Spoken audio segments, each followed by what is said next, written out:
Bienvenidos a la asignatura TICS y Religión en la Aldea Global. El día de hoy estaremos viendo el módulo número 1, la era digital y la educación.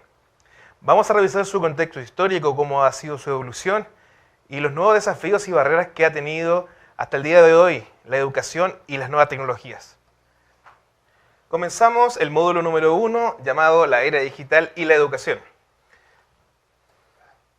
Lo primero que tenemos que conocer o descubrir en esta primera etapa es el contexto histórico donde se desarrolla esta llamada era digital.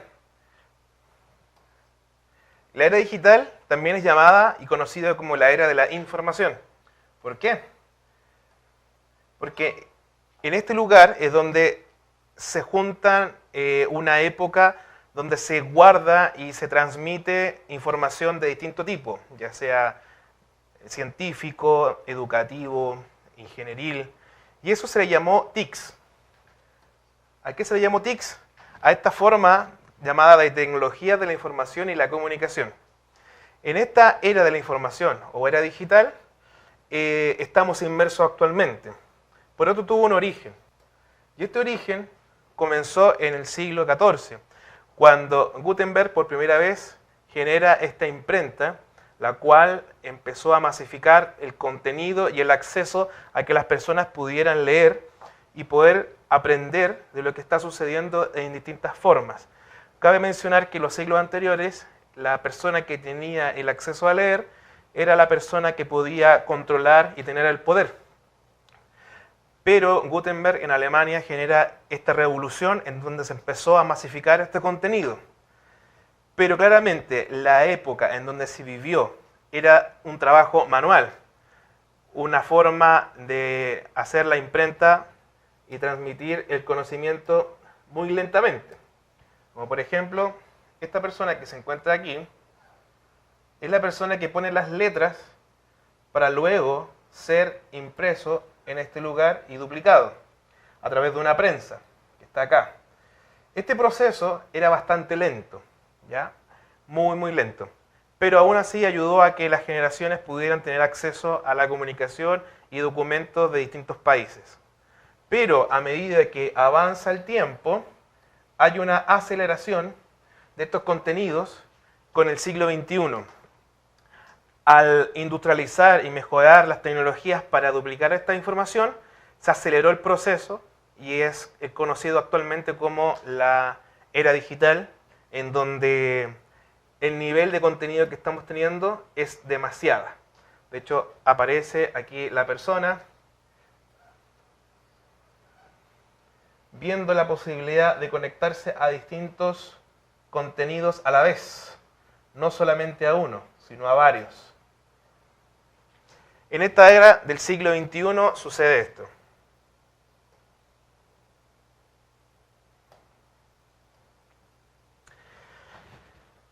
La historia de la educación y la era digital, algo interesante de mencionar es primero ver esta foto. Yo creo que más de alguno de sus abuelos, algún papá, e inclusive nosotros mismos hayamos tenido esta experiencia de vivir una educación a base de estar mirando un profesor, un pizarrón, y ver varias cabezas, una delante de otra, escuchando a una persona que está informando o dando a conocer un tipo de sabiduría o conocimiento, y el resto escuchando.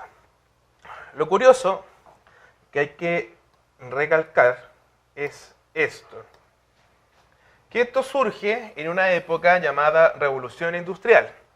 La Revolución Industrial genera la necesidad de que las personas trabajaran y no sabían con quién dejar a estos niños. Entonces, algunos podían trabajar, pero existe la idea de generar obreros inteligentes. Entonces, como la tecnología estaba avanzando, necesitaban obreros capacitados para comprender ciertas cosas y que fuera más fácil la producción. Entonces, desde ese punto de vista se genera esta idea de educación pública, pero basándose siempre en un modelo industrial. Si nos fijamos, el tipo de escuela que hasta el día de hoy prima es una réplica de una fábrica. Acá se encuentran niños de una cierta edad, que puede ser clasificada, no sé, con niños de 6 años, un ejemplo.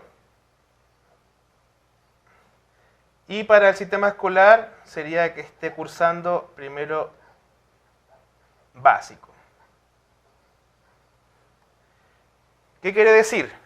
Este formato de escuela pública es igual que esa empresa o esa industria en bloque que genera distintos espacios para trabajadores en distintas edades. Por ejemplo, esto traducido a una fábrica, podríamos pensar que serían los trabajadores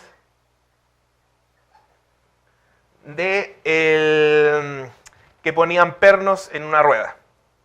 Entonces, el hecho de que sea igual a una fábrica, estamos induciendo a que sigan trabajando de la misma manera y comprendan el desarrollo industrial que está pasando en las fábricas de varios países que están en desarrollo.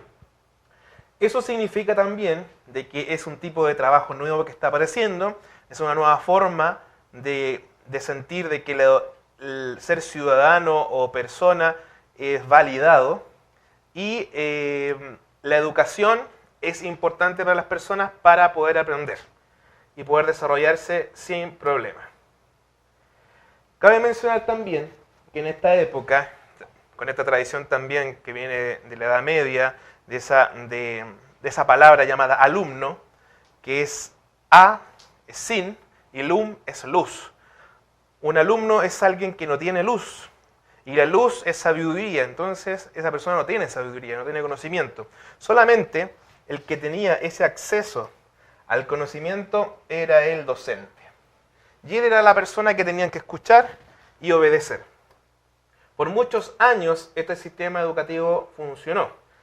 Mencionar que este modelo también tuvo mucha influencia prusiana, la cual funcionó de una manera bien conductista, en las cuales se imponía, además de golpes, y una forma y métodos que usaban violencia para enseñar un tipo de contenido, porque así tenía que hacer.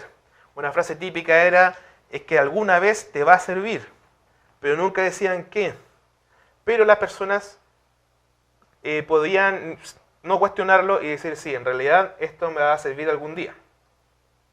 Pero eso llevó a que se generara con los años una generación en donde está tan estimulada con los medios de su entorno, como la que estamos viviendo actualmente, y vean que la educación actual no sirva para nada. En la imagen que estamos viendo, podemos encontrar estudiantes que su mirada está enfocada en ¿para qué estoy acá? ¿Para qué me sirve? Me siento aburrido. Otra vez estar acá, me gustaría ir a otro lugar, estoy pensando en lo que está pasando en mi casa o con mis amigos, etc. Frente a esto, estamos inmersos, donde tenemos estudiantes en los colegios, en las escuelas, en las universidades que no saben qué quieren hacer. ¿Por qué? Porque hubo una ilusión. Muchos años se fomentó de que estudiando ciertas cosas podían ser felices o podían lograr ciertas cosas. Pero eso llegó a un momento en donde se quebró. Esta generación vive de otra manera, porque vive en un siglo llamado siglo XXI. ¿Y en qué siglo estamos acá? En una era digital. Esta era digital es bien curiosa. De hecho, las imágenes que estamos viendo acá, vamos a marcar algunas cosas.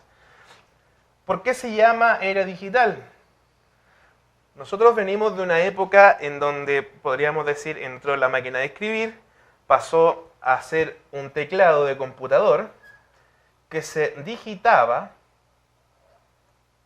con los dedos, por eso se llama era digital, porque con el dedo yo puedo tocar las cosas y hacer que funcionen y darle un sentido.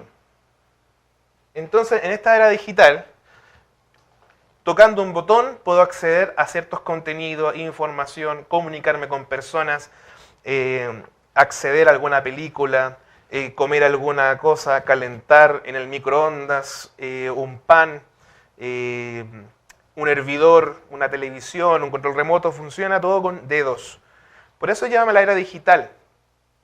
Esta época, curiosamente, interesante también hablar, es una época que podemos estar viviendo las personas que llegamos hasta, los que nacimos hasta el 80 y el 90, porque conocimos y trabajamos de esta manera. Si nos ponemos, y adelantar un poco a la clase, algo muy curioso, y lo invito a que observen, porque una de las cosas importantes es observar nuestro entorno, es como un niño pequeño de 6 años le enseña a un niño de 2 años o de 1 año, no, de 2 años, a cómo comunicarse con un teléfono. Un niño de 6 años le va a decir que tiene que usar sus dedos para comunicarse. Pero el niño de actual, el bebé, el que puede tener 2 o 3 años, ya no se comunica de una forma digital. Se comunica con una forma oral. Y estamos pasando a otra era, a una era de la información, pero a través de la voz. Analicen, lo dejo como una idea solamente. Las cosas van cambiando muy rápido, muy rápido. Y los niños se están comunicando a través de la voz. Siri, a través de Apple, Google, OK Google, llamando al smartphone.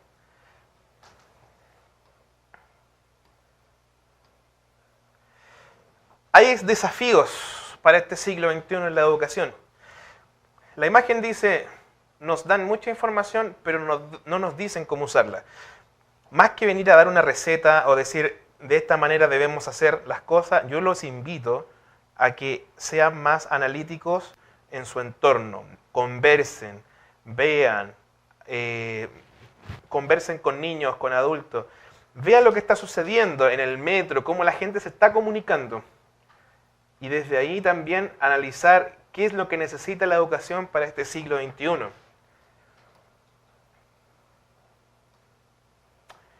Hay algo interesante, y este módulo se va a basar en 2 grandes videos. Uno de estos videos, donde va a tener mucha información, la cual ustedes deben revisar, es Ken Robinson. Ken Robinson nos va a dar un barniz bien interesante sobre estos cambios de paradigma en la educación en este siglo, en el siglo de las TICs, en el siglo de la era digital. Ken Robinson nos comenta y dice, si puedes encender la chispa de la curiosidad en un niño, aprenderá sin mucha ayuda. Curiosamente, también estamos viviendo una era interesante en donde muchos niños aprenden no de un profesor, sino a través de YouTube o alguna plataforma digital. Solamente necesitaban algo que los encendiera y pudieran aprender de manera personal. Lo interesante y lo que hay que analizar es ¿para qué estoy aprendiendo esto? ¿Para qué me sirve? ¿Por qué tengo que aprender esto y no lo otro? Yo creo que algo muy importante que tenemos que rescatar e impulsar es la motivación. Independiente si la persona esté ejecutando o trabajando algo de manera errónea, pero si hay esa motivación, yo creo que debemos potenciarla. Yo creo que una de las grandes cosas y desafíos que tenemos en este siglo. También hay otro video importante que es la educación prohibida. Este video también es algo muy interesante de compartir. Está gratuito en la página educacionprohibida.com o en YouTube. Imagina ser un protagonista de tu educación. Es interesante esa frase, ese eslogan, porque invita a que nosotros seamos el protagonista, no que nos digan lo que tenemos que hacer y va a haber un resultado después de eso. Estamos en una era donde queremos tocar, queremos oler, queremos jugar, pero no nos dejan. Y siempre fue así. A raíz de ver estos videos, es importante que podamos responder ciertas preguntas. Acá hay una pregunta que ponemos que se llama ¿Cómo aprenden los niños en el siglo XXI? Ustedes pueden encontrar este contenido para que podamos analizar en YouTube, La Educación Prohibida, y la película completa está en HD. El tema lo titulé como ¿Cómo aprenden los niños?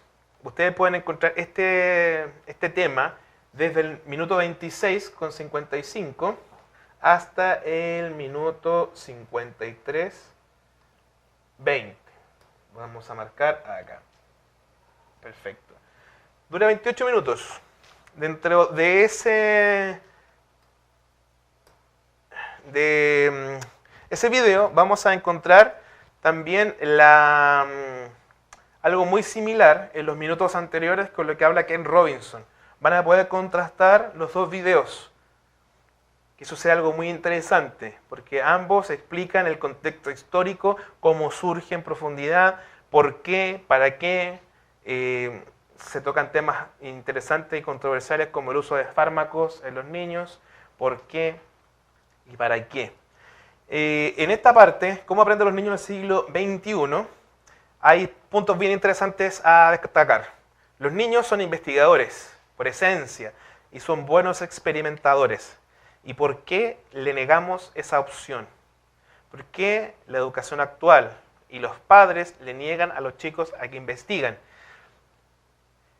Es importante para el aprendizaje de la repetición. El aprendizaje de la repetición, según aparece en el video, se convierte en algo tedioso. Y es verdad, por mucho tiempo, por muchos años, escuchamos de que la gente se aburría repitiendo ciertas cosas y lo encontraban tedioso. Puede que este aprendizaje sirva para ciertas cosas.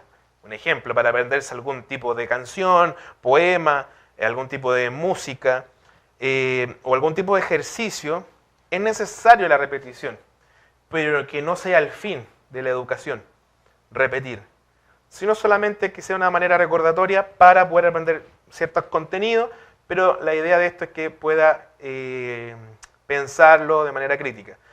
La comprensión está en un constante crecimiento, y eso es muy cierto. El aprendizaje siempre está en un crecimiento constante. Todos los días estamos aprendiendo algo nuevo. Estamos construyendo nuevos conocimientos también. No hay aprendizaje si no se disfruta el aprendizaje. Acá aparece una palabra interesante, que no muchas veces se habla en educación, disfrutar. La tecnología ha hecho que el conocimiento se actualice constantemente. Y eso es algo que no podemos negar. Y tenemos que estar preparados para lo que se viene. Hay algo interesante a compartir y reflexionar. La relación que tiene la naturaleza, la educación y Dios. Vamos a profundizarlo más a través de los videos. Pero es interesante cómo este concepto se ha perdido y cómo podemos unirlo. ¿Ya? Como yo bien recalcaba, ¿cuál es mi entorno? Siempre es importante revisarlo. Y también algo muy importante que debemos potenciar es el error. Gracias al error podemos llegar a un mejor aprendizaje. ¿Ya? El error es importante para poder encontrar nuevas alternativas y nuevos aprendizajes. Acá hay otro punto que tenemos que revisar, que es el amor como fuente de aprendizaje. Por mucha tecnología, por muchas cosas que podemos tener, el ser humano a veces se siente mejor interviniendo las cosas. Pero creo que, y los resultados que hemos tenido, ha sido que el ser humano ha dañado y destruido más el planeta que haberlo ayudado.